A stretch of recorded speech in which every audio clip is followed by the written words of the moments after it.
ఓం సదాశివసమారంభాం వ్యాసశంకరమధ్యమాం అస్మదాచార్యపర్యంతాం వందే గురుపరంపరాం. జ్యోతిషశాస్త్రాన్ని భావతరాల వారికి ప్రసాదించిన ఋషుల యొక్క పాదపద్మాలకి నమస్కారం చేసుకుంటూ, అలాగే నాకు ఈ జ్యోతిష విద్యను నేర్పిన గురువర్యులు జ్యోతిష బ్రహ్మ కీర్తిశేషులు శ్రీ ఈరంకి సూర్యనారాయణమూర్తి గారు, సూర్యశ్రీ దైవజ్ఞ గారి యొక్క పాదపద్మాలకి నమస్కారం చేసుకుంటూ, ఓం శ్రీ మహాగణాధిపతి నమః, శ్రీ గురుభ్యో నమః, హరి ఓం. వీక్షకులందరికీ నమస్కారం. ఏప్రిల్ నెల 21వ తారీఖు లగాయతు ఏప్రిల్ 27వ తారీఖు వరకు ఉండేటువంటి గ్రహగతుల ఆధారంగా ద్వాదశ రాశుల వారికి ఈ వారం ఏ విధమైనటువంటి శుభాశుభ ఫలితాలు కలగబోతున్నాయో ఈ కార్యక్రమం ద్వారా తెలుసుకుందాం. అందులో భాగంగా ఈ వారం ఉండేటువంటి గ్రహగతులను గమనిద్దాం. ఈ వారంలో రెండు ప్రధానమైనటువంటి గ్రహాల యొక్క మార్పు ఉన్నది. మేషరాశి యందు రవి గురుల యొక్క సంచారం కొనసాగుతూ ఉండగా ఈ నెల 25వ తారీఖున శుక్రుని యొక్క సంచారం మేషరాశిలోకి వస్తూ ఉన్నది. అలాగే కుజశనుల యొక్క కలయిక పూర్తి అయ్యి కుజరాహువుల యొక్క కలయిక ప్రారంభం కాబోతూ ఉన్నది. 24వ తారీఖు లగాయతు కుజుని యొక్క మార్పు మీనరాశిలోకి ఆయన మార్పు చెందుతూ ఉన్నారు. మీనరాశిలో ఇప్పటికే రాహువు బుధ గ్రహాల యొక్క సంచారం ఉండగా ఇప్పుడు వారితో పాటు కుజుడు కూడా కలుస్తూ ఉన్నారు. కుంభమందు శనేశ్వరుడు అలాగే కన్యా కేతువు ఉండగా ఈ వారంలో చంద్రుడు సింహం కన్యా తుల వృశ్చిక రాశుల్లో సంచారం చేస్తున్నారు. ఇటువంటి పరిస్థితుల్లో ద్వాదశ రాశుల వారికి ఏ విధమైనటువంటి శుభాశుభ ఫలితాలు కలగబోతున్నా తెలుసుకుందాం. అందులో భాగంగా మీనరాశి వారికి ఈ వారం మిశ్రమమైనటువంటి గ్రహస్థితి గోచరిస్తూ ఉన్నది. ప్రత్యేకించి జన్మ కుజుడు, జన్మ రాహువు, జన్మ బుధ గ్రహాల తాలూకు దోషం, అలాగే రవి 2వ స్థాన స్థితి, శనేశ్వరుడు వ్యయస్థాన స్థితి, దీనిని కర్తరీ దోషంగా కూడా చెప్తారు. అనగా ఎటు చూసినా ఈ గ్రహాలన్నీ ప్రతికూలంగానే ఉన్నాయి. బలంగా ఉన్నటువంటి గ్రహాలు ఏంటయ్యా? గురుగ్రహం, చంద్రగ్రహం. ఈ వారంలో 25వ తారీఖు దగ్గర నుండి శుక్రుడు. అయితే ఈ గ్రహాల యొక్క బలాలు ఇంతటి ప్రతికూలతని తట్టుకోగలవా అంటే తట్టుకోలేవనే చెప్పాలి. గురుడు ఎంతసేపు అని మిమ్మల్ని కాపాడుతూ ఉంటారు. ఆయన ఆర్థికంగా కాపాడుతారు.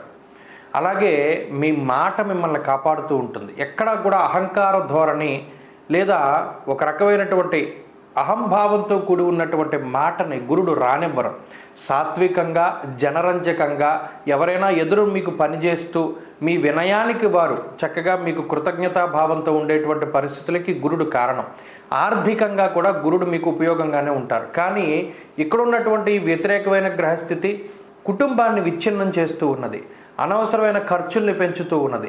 కర్తరి అనారోగ్య సమస్యల్ని తీసుకువస్తూ ఉన్నది. 2వ స్థానంలో రవి దుస్సాంగత్యానికి, వ్యయంలో ఉన్నటువంటి శనేశ్వరుడు జోదాల్లోనో లేదా ఈ చెడు మార్గాల్లోనూ డబ్బు సంపాదించడానికి, వచ్చిన డబ్బును తగలేసుకోవడానికి, పాడు చేసుకోవడానికి కారణహైతులుగా ఉంటూ ఉన్నారు. కాబట్టి ఇక్కడ మీనరాశి వారి యొక్క స్థితిగతులను పరిశీలన చేస్తే వారు పాడైపోవడానికి అన్ని రకాలుగానే ఈ గ్రహస్థితి ఉపయోగంగా ఉంటుంది. ఈ సమయంలోనే వారికి వచ్చేటువంటి చెడు ఆలోచనలను నిలవరించుకుంటూ కుటుంబ సభ్యుల యొక్క సలహాలు సూచనల్ని పాటిస్తూ కోపంలో కానీ బాధలో కానీ నిర్ణయాలు తీసుకోకుండా, ఏదైనా కష్టం కలిగినప్పుడు కృంగిపోకుండా, ఏదైనా ఆలోచన వచ్చినప్పుడు గురువులను సంప్రదిస్తూ అనాలోచిత నిర్ణయాలు తీసుకోకుండా జాగ్రత్తగా ఉండగలిగితే ఈ రకమైనటువంటి ఈ 5 గ్రహాలు ఇచ్చేటువంటి ప్రతికూలమైన పరిస్థితుల నుండి బయటపడగలుగుతారు. ప్రత్యేకించి ఆరోగ్యాన్ని జాగ్రత్తగా చూసుకోవాలి. అనవసరంగా వ్యసనాల బారిన పడకూడదు. చెడు సావాసాలకి దూరంగా ఉండాలి. ఈజీగా డబ్బు సంపాదించాలి అనేటువంటి దాన్ని పక్కన పెట్టాలి. కష్టపడి డబ్బు సంపాదించడం, ఉద్యోగంలో కష్టపడుతూ ఉండడం, ఎవరిపైనైనా సరే బురద జల్లడానికి ప్రయత్నం చేయకూడదు. అది తిరిగి మీ మీదకే వస్తూ ఉంటుంది.